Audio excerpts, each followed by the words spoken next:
To start off with the lesson, we were given a task to go around the school and take pictures of certain words or phrases, or even parts of words.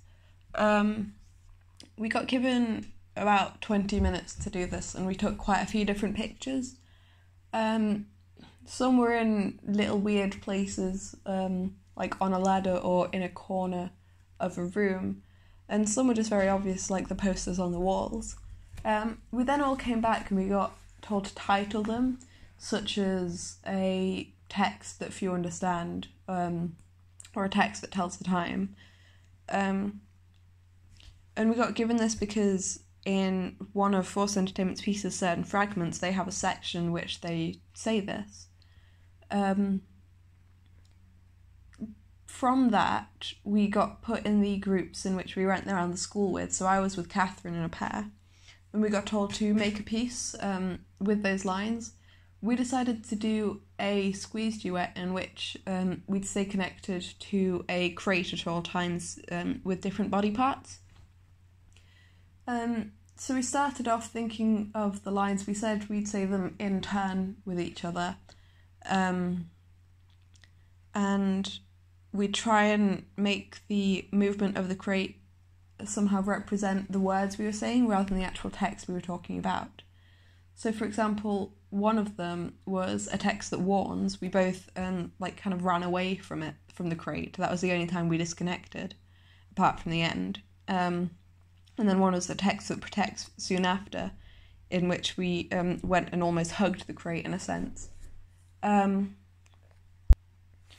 We wanted to do this so it allows the audience to think about what the text might have been and to not explicitly say what it was, to allow the text, to allow the audience to have their own meaning on it, because Forced Entertainment didn't want to give a meaning to the audience.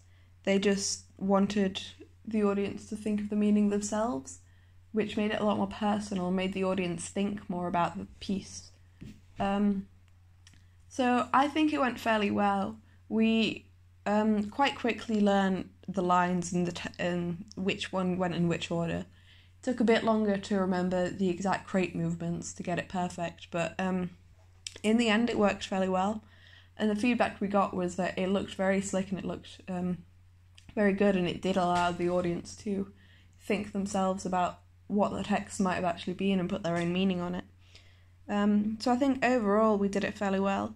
I'm not quite sure if it was completely in Forced Entertainment style, because it was a bit more theatre-y in a way, more physical theatre style, because of the movements we did and the fact that we thought about it a lot more than maybe Tim Etchell's would have.